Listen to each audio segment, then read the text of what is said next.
Kisah Sang Penakluk. Sebelum lanjut, bagi yang belum subscribe Cafe Novel, silahkan subscribe dan aktifkan lonceng notifikasi supaya tidak ketinggalan update terbaru dari kami.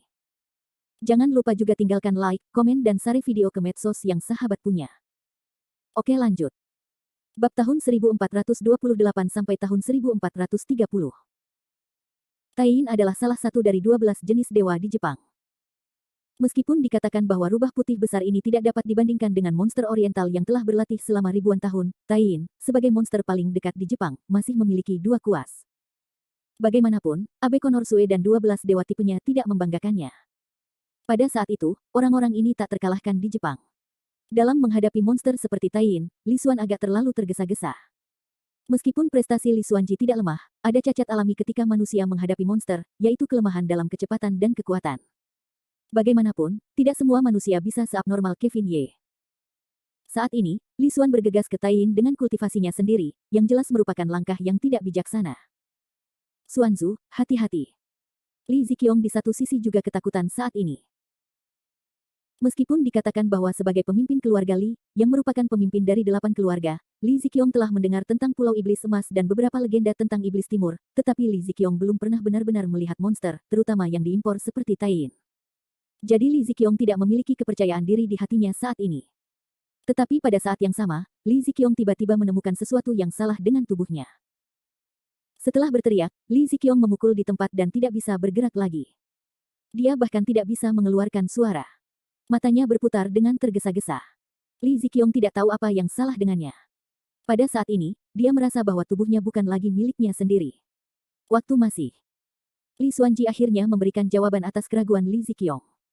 Bagaimanapun, Li Xuanji adalah monster tua yang telah mendominasi dunia selama bertahun-tahun. Li Xuanji segera merasakan sesuatu yang salah karena tubuhnya mulai melambat saat dia bergegas ke Taiyin.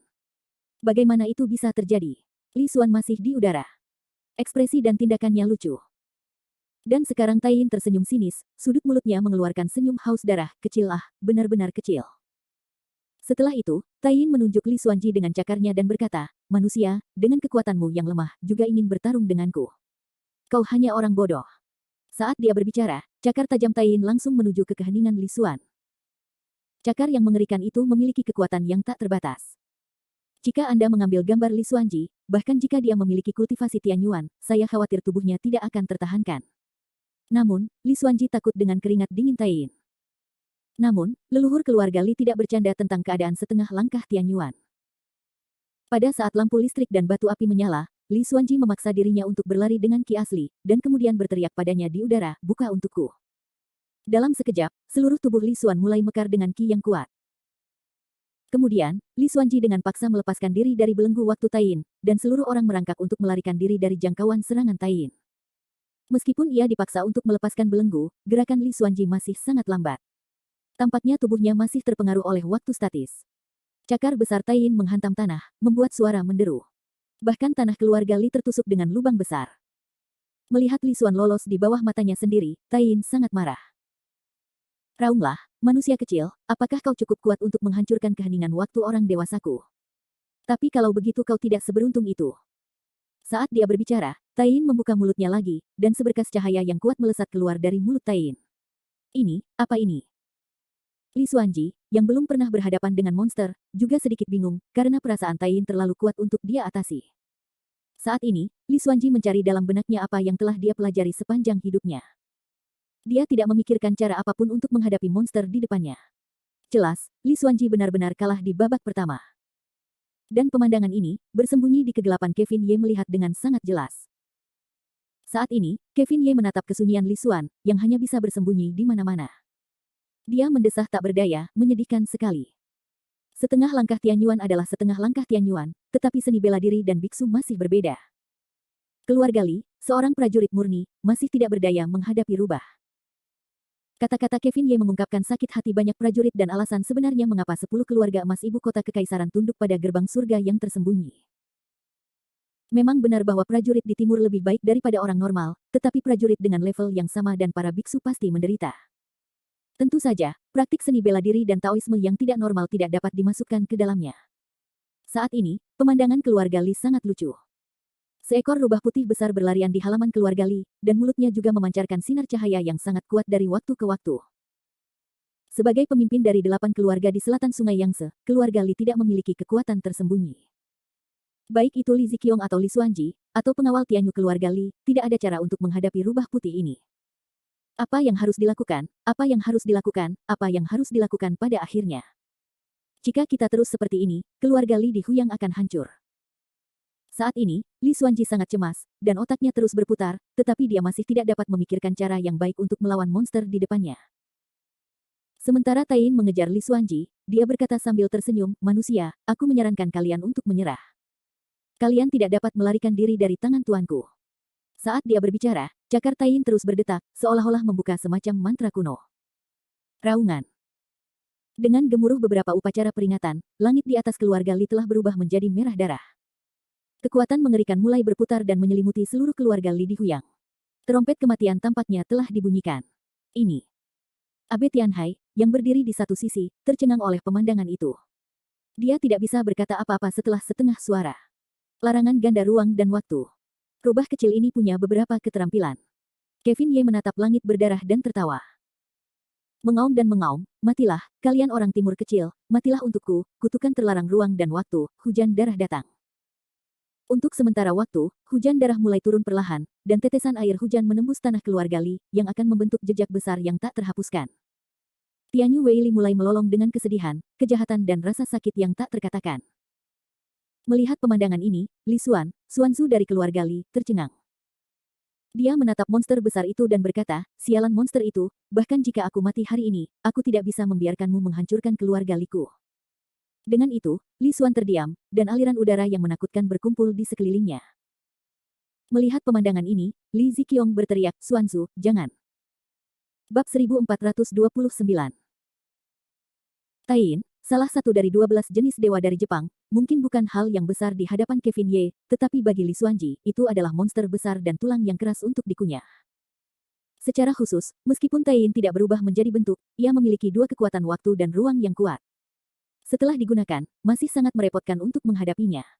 Saat ini, keluarga Li di Huyang adalah lautan darah. Kutukan terlarang Tain hampir menghancurkan segalanya dari keluarga Li. Tidak heran Li Xuan tidak bisa tinggal diam. Bagaimanapun, keluarga Li telah meninggal selama bertahun-tahun, dan pernah menjadi salah satu dari 10 keluarga emas teratas di ibu kota kekaisaran. Meskipun itu yang kedua, Li Xuanji sama sekali tidak membiarkan kehormatan keluarga Li tenggelam di tangannya sendiri. Jadi sekarang keheningan Li Xuan mulai menjadi gila. Gelombang udara yang kuat mulai berayun di sekitar Li Xuanji. Sebagai keturunan langsung dari keluarga Li, Li Ziqiong tentu tahu apa yang akan dilakukan Xuanzu-nya. Pada saat itu, Li Ziqiong, yang mengandalkan hidupnya, memohon dengan getir, "Xuanzu, jangan lakukan itu." Xuanzu meninggalkan pegunungan hijau. Dia tidak takut tidak akan ada kayu bakar. Membakar semua batu giok dan batu adalah strategi terburuk, Xuanzu. Sayang sekali Li Xuanji tidak dapat mengendalikan begitu banyak hal saat ini. Di langit yang gelap, jiwa yang jatuh mulai terdengar sedih, yang tampaknya menunjukkan sesuatu. Merasakan udara di sekitarnya dan kekuatan batin, Kevin Ye juga bingung untuk sementara waktu, dan berkata, apa yang akan dilakukan lelaki tua kecil ini? Apakah dia akan meledak? Kemudian Kevin Ye menggelengkan kepalanya lagi dan berkata, tidak, itu jelas bukan ledakan diri. Lelaki tua kecil dari keluarga Li jelas meninggalkan tangan untuk dirinya sendiri. Napas teror tidak berhenti mengembun. Setelah beberapa saat, Li Xuan diam dan melayang di udara. Melihat situasi ini, Tain menyeringai dan tersenyum dingin, manusia kecil masih berjuang melawan kematian saat ini. Aku ingin melihat apa yang harus kamu lakukan untuk mematahkan kutukan waktu dan ruang. Saat dia berbicara, Tain membuka mulutnya yang berdarah. Seberkas cahaya tiba-tiba membombardir keluar dan langsung menuju ke keheningan Li Xuan. Saat ini, Li Xuan tidak terburu-buru. Tiba-tiba, mulutnya terbuka dan cahaya keemasan keluar. Melihat ini, Kevin Ye berseru, ramuan emas. Bagaimana mungkin? Bagaimana seorang sosok setengah langkah Tianyuan dapat mengolah ramuan emas? Menurut pemahaman Kevin Ye tentang dunia manusia, mereka yang dapat mengolah ramuan emas adalah biksu atau seniman bela diri di tingkat tertinggi Tianyuan. Bagaimanapun, Jalan Jindan adalah pintu gerbang ke negeri dongeng, dan Li Xuanji, seorang sosok setengah langkah di Tianyuan, tidak dapat menghasilkan ramuan emas dalam hal apapun. Namun, Kevin Ye segera menemukan petunjuknya.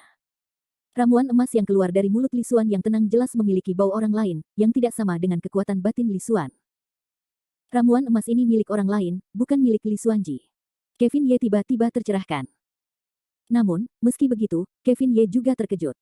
Dia terkejut bahwa beberapa orang di keluarga Li telah mengolah jalan ramuan emas. Tampaknya keluarga Li, pemimpin 8 keluarga di selatan Sungai Yangtze, tidak semuanya sia-sia. Ramuan emas di mulut Li Xuan yang tenang dapat dikatakan sangat kuat. Ramuan ini mengandung kekuatan seumur hidup seorang sosok kuat di Tianyuan. Meskipun ramuan emas ini tampaknya hanya kecil, ia sangat menakutkan bagi siapapun karena dampak dan daya rusaknya. Bahkan pada saat Tai Yin merasa takut. Menghadapi ramuan emas seperti itu, binatang buas Tai Yin tidak berani bertarung dengan mudah, tetapi terus mundur. Sialan, benar-benar sial. Aku tidak menyangka ada kekuatan sekuat itu yang tersembunyi di dalam tubuh manusia. Saat ini, Tai Yin masih mencoba menggunakan kekuatan ruang untuk memenjarakan ramuan emas ini, tetapi sayangnya dia belum berhasil. Kekuatan ramuan emas ini telah melampaui ruang lingkup yang dapat dikendalikan oleh Tai Yin. Melihat ramuan emas itu akan mengenai wajahnya, Tai Yin tiba-tiba mengeluarkan suara melengking. Tidak, tidak. Dan Abe Tianhai, yang telah berdiri di belakang Tai Yin, juga berteriak dengan gugup, Tuan Tai Yin, hati-hati. Tidak peduli seberapa banyak nasihat dan pencegahan tampaknya tidak membantu. Ramuan emas itu menghadapi Tai Yin, dan kekuatan yang kuat mulai keluar dari ramuan emas itu. Jika Anda menggunakan keterampilan seumur hidup dari orang kuat di puncak Tianyuan, Anda tidak dapat menahan iblis Tai Yin. Saat ini, Li Xuan sangat pendiam dan lemah. Seluruh orang itu jatuh ke tanah sambil meraung, tetapi wajahnya dipenuhi dengan kegembiraan pemenang. Sudahlah, dasar monster terkutuk. Aku akan membiarkanmu mati tanpa tempat pemakaman hari ini. Jelas, menurut Li Xuanji, Tai Yin sudah mati kali ini, dan tidak ada kemungkinan untuk bertahan hidup. Sudah berakhir. Sudah berakhir. Bahkan saat ini, Li Ziqiong tampaknya tidak dapat berhenti bernapas.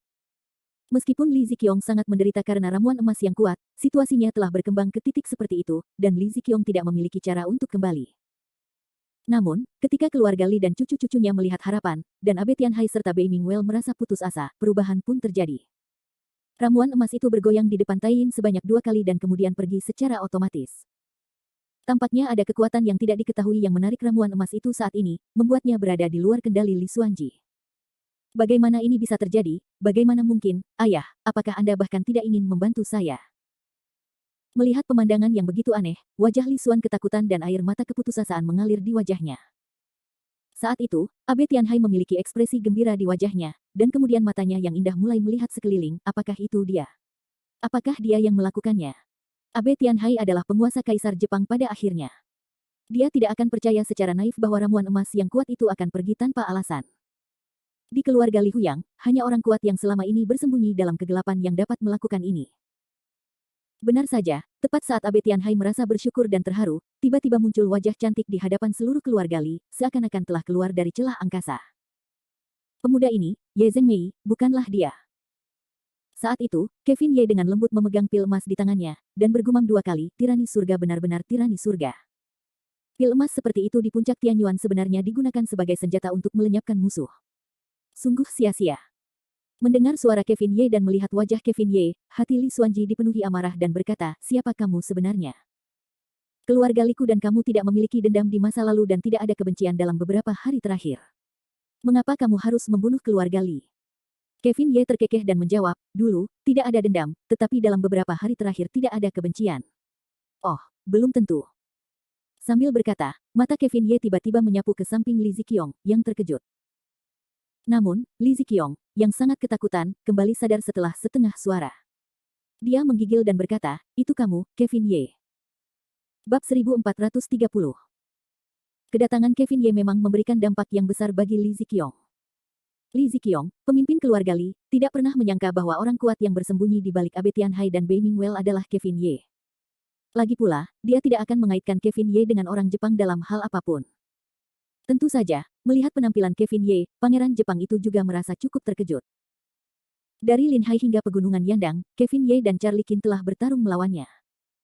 Bei Mingwell tidak dapat berpikir bahwa Kevin Ye akan memiliki alasan untuk membantu dirinya sendiri. Dia bahkan lebih tidak menyangka bahwa Kevin Ye akan muncul di keluarga Li Huyang. Bagi Li Xuanji, leluhur lama keluarga Li, dia mendengar nama Kevin Ye, tetapi yang mengejutkannya bukanlah Kevin Ye atau reputasinya di luar negeri, tetapi kekuatannya.